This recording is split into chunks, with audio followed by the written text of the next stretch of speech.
Bonjour à vous trois. On va poursuivre là où on était, c'est-à-dire à l'exemple là où il fallait utiliser le conjugué d'une expression. Donc, je vous rappelle que le conjugué d'une expression algébrique contenant une racine, là, comme ça, de cette forme-ci, c'est exactement la même expression algébrique auquel on change le signe entre la racine et la constante qui est juste après. Okay? Donc, le conjugué de racine de 2x plus 3 moins 3, c'est racine de 2x plus 3 plus 3. Okay? Ce qui fait en sorte qu'on va aller forcer la différence de carré dans le but d'aller élever au carré notre racine qui nous embêtait, dans le but d'enlever cette racine-là qui est embêtante. Okay?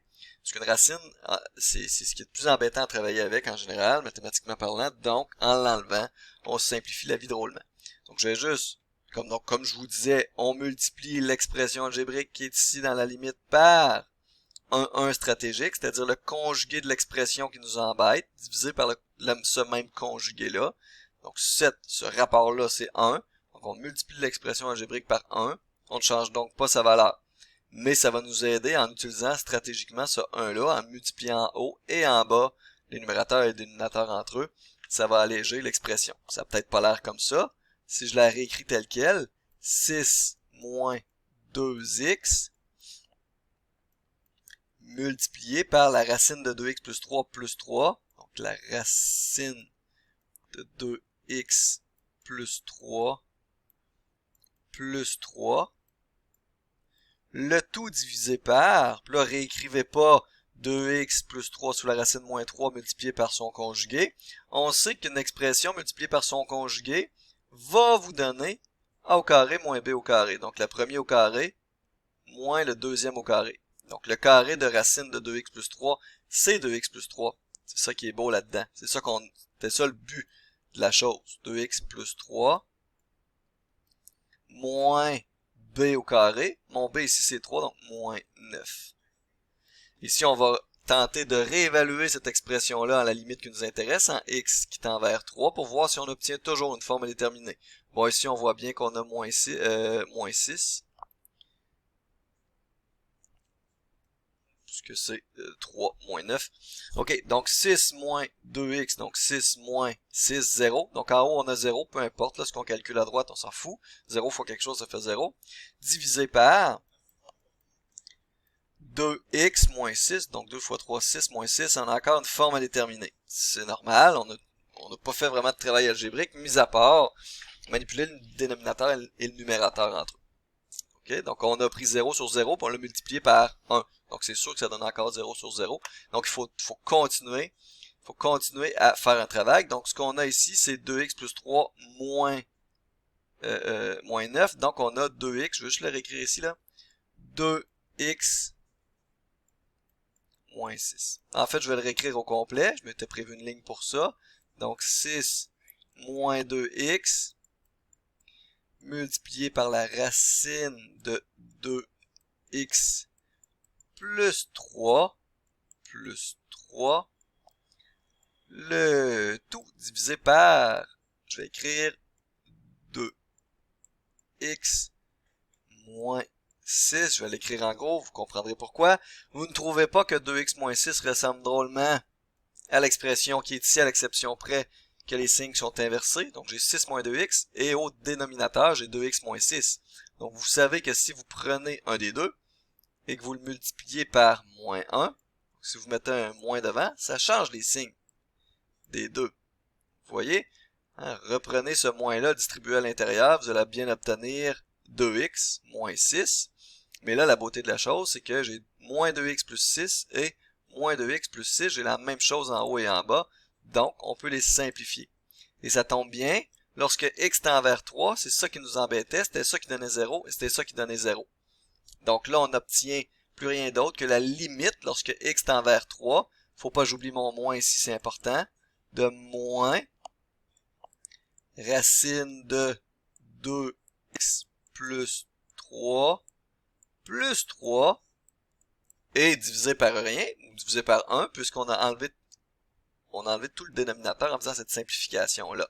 Okay, donc, ça nous donne, si on remplace tout par par 3, ça nous donne 2 fois 3, 6, plus 3, 9, sous la racine 3, plus 3, 6, ça nous donne donc moins 6.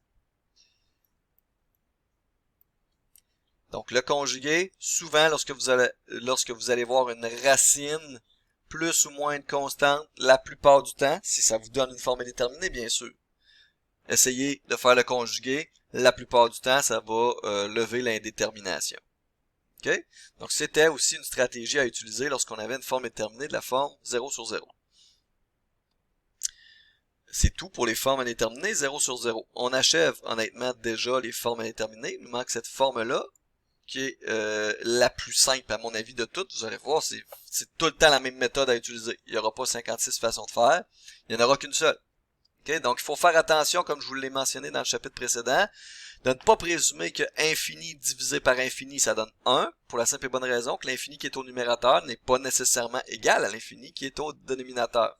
Okay? C'est deux infinis qui peuvent croître de façon différente. Donc le rapport entre les deux ne donnera pas toujours 1. Ça pourrait arriver que ça donne 1, mais ça pourrait donner n'importe quoi. Ça pourrait donner 3, ça pourrait donner pi, ça pourrait donner infini, ça pourrait donner 0, ça pourrait donner bien des choses. Okay? Donc il faut faire bien attention de ne pas manipuler ça comme si c'était des nombres réels, même si c'est drôlement tentant. Okay? La seule chose que vous avez besoin d'apprendre ici, là, c'est que vous allez faire une mise en évidence simple sur le numérateur et sur le dénominateur. Vous allez simplifier tout ce qui est en commun et ça va être terminé. Voici un exemple. La limite lorsque x tend vers l'infini de 2x cube moins x carré plus 1 divisé par 4x carré moins x moins 3. Donc vous voyez qu'ici, là, lorsque x tend vers moins l'infini, je vais avoir 2. Ça va me donner moins l'infini. Ici, ça va me donner moins l'infini encore une fois, plus 1. Donc ça va me donner moins l'infini en haut. 4x carré, ça donne plus l'infini, moins l'infini. On est mal barré, on ne sait pas c'est quoi ça fait le rapport entre les deux. Okay? Donc, il faut faire une mise en évidence simple. Ce que vous allez faire, vous allez aller regarder la plus grande puissance que vous avez au numérateur et la plus grande puissance que vous avez au dénominateur et vous allez la mettre en évidence dans votre équation qui est là. Donc, la plus grande puissance que j'ai en haut, c'est x cube. Donc, je mets du x cube en évidence sur mon numérateur. Qu'est-ce qui va me rester? Il va me rester 2 moins x carré. Si je divise x carré par x cube, il me reste 1 sur x. On pourrait prétendre que ça n'a pas simplifié l'expression. Elle semble être en fait plus ardue comme ça. De façon calculatoire, je suis tout à fait d'accord. Mais pas lorsqu'on tend vers l'infini, vous allez comprendre pourquoi. Le 1 qui est là, lorsque je le divise par x cube, ben ça me donne 1 sur x cube. Mijoter pendant que j'écris tout ça, hein? Vers quoi tend 1 sur x cube lorsque x tend vers moins l'infini? Ça va vous donner la réponse du pourquoi on fait ça. En bas, la plus grande puissance que j'ai, c'est x carré, donc je la mets en évidence aussi. Donc j'ai x carré ici comme ça. J'ai 4 en bas ici qui me reste, moins 1 sur x encore, et moins 3 sur x carré. Donc ça, c'est mon expression au total tout. OK? Voilà. J'ai du x cube et du x carré. Je peux donc simplifier les x carrés avec les x cubes. Il va me rester un seul x au numérateur. Et regardez, j'ai le goût de faire tout ça dans la même étape, à la même étape.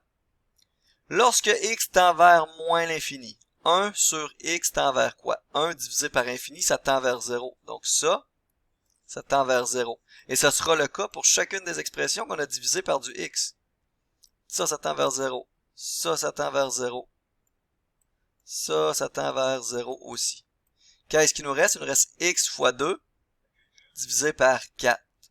Okay? Lorsque x tend vers l'infini. Donc, j'ai pas besoin de cette ligne-là. Je voulais faire ça, mais à la ligne suivante, ce ne sera pas nécessaire. Je pense que vous comprenez. Donc, je pourrais le faire. X 2 sur 4. Vous n'avez pas besoin de simplifier le 2 qui est là avec le 4 qui est là. Vous pouvez le faire si ça vous tente. Mais de toute façon, on multiplie tout ça par l'infini. Okay? Donc, ça va donner l'infini en bout de ligne. Et ce sera toujours ça lorsqu'on a une forme indéterminée de la forme infini sur infini, ou moins l'infini sur moins l'infini, ou plus infini sur moins infini, ou n'importe quelle combinaison de tout ça. Okay? C'est tout le temps la mise en évidence simple du numérateur du dénominateur. On va faire la même chose au numéro 2, vous allez voir, c'est assez simple. Donc ici, la plus grande puissance que j'ai, même si elle est à droite, c'est la puissance 1, et ici, c'est la puissance 2. Donc ici, je vais mettre ma puissance 1 en évidence. Il va me rester 5 sur x moins 2 divisé par, ici je mets mon x carré en évidence, et je vais avoir 1 moins 2 sur x plus 4 sur x.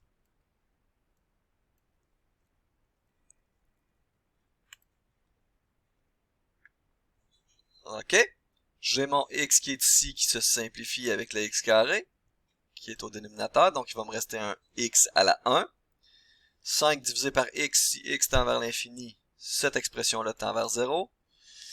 Vous pouvez me faire ça à l'examen, ça me dérange pas, là, me faire des flèches comme ça qui tendent vers 0. 4 divisé par x carré, ça tend vers 0 aussi.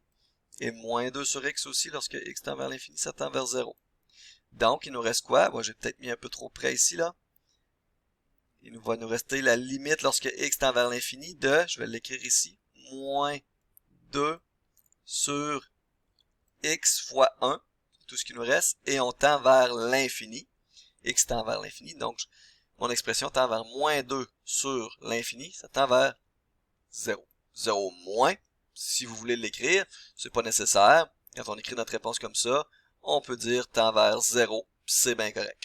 C'est le fun lorsque vous voulez essayer d'esquisser le graphe, d'écrire 0 moins, comme ça vous allez savoir de quel côté de l'axe des x dessiner votre fonction. Mais ici, la réponse 0 est amplement suffisante. Okay? Et le numéro 3, on va faire exactement la même chose. La seule différence, c'est qu'il y a une racine. Vous allez voir, on va faire une petite stratégie à l'intérieur de cette racine-là, encore une fois. La plus grande puissance que j'ai en haut, c'est 3x. Ben, c'est x. Fait que je vais la laisser là, telle quelle, 3x. Par contre, ce que j'ai au dénominateur, c'est la racine de x carré plus 4. OK? Donc, je vais faire une mise en évidence simple, mais à l'intérieur de la racine. OK? Ma plus grande puissance que j'ai à l'intérieur de ma racine, c'est du x carré. Donc, je vais la mettre x carré en évidence. J'avais x carré plus 4. Donc, ce qui me reste lorsque je divise par x carré, c'est 1 plus 4 sur x carré.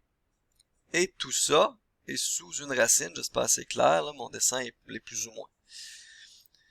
Bon, premièrement, ça donnait infini divisé par infini. Là, j'ai pas testé, mais si ça donnait ça, fiez-vous sur moi. On a une racine d'un produit. La racine d'un produit, c'est le produit des racines. Donc, la racine de ça fois ça, c'est la racine de ça fois la racine de ça. La racine de x carré, c'est x, qui va aller s'annuler avec le x qui est au numérateur, ultimement. Donc, 3x sur racine de x carré, x, fois racine de 1 plus 4 sur x carré. On va utiliser le stylet rouge pour montrer des simplifications. Le x qui est là s'annule avec le x qui est là, il n'en reste plus. 4 divisé par x carré, si x tend vers l'infini, ça tend vers 0. On tend donc vers 3 divisé par racine de 1. Racine de 1, c'est 1. Donc, 3 sur racine de 1, là. Je vais l'écrire quand même parce que j'avais fait une ligne supplémentaire. Donc, ça donne donc 3. Donc, vous voyez qu'on peut avoir des réponses différentes. Ici, là, j'avais infini sur infini, ça tendait vers l'infini. Donc, l'infini qui est au numérateur l'emporte sur l'infini qui est au dénominateur. Ici, c'est l'inverse. L'infini qui est au dénominateur l'emporte sur l'autre, donc on tend vers 0. Et ici, les deux infinis sont assez équivalents. Donc, lorsqu'on prend le rapport des trois, ça nous donne une constante. Ça nous donne la constante 3, tout simplement. OK? Ici, on a un petit problème d'application. On demande la population d'une ville est donnée en fonction du temps, est donnée par la fonction suivante. Quelle sera la taille de cette population à long terme? Quand on dit à long terme, c'est toujours la limite lorsque t ou x tend vers l'infini de n de t. Okay, donc, c'est à ça que ça sert les limites à l'infini. C'est pour regarder le comportement d'une fonction à long terme. Donc ça, si on sait que c'est la population d'une certaine ville, on est capable de calculer la population à long terme. La population à long terme va tendre vers une certaine valeur. Donc, faites cette limite-là. Si vous n'y arrivez pas, faites-moi signe. Mais ici, c'est une mise en évidence simple de t. Et vous allez avoir 200 plus 60, 260 sera votre réponse ici, habitant dans cette ville-là. OK, donc c'est tout pour les formes indéterminées, infini sur infini. On va poursuivre avec les formes indéterminées de cette forme-là par la suite. OK? Bye!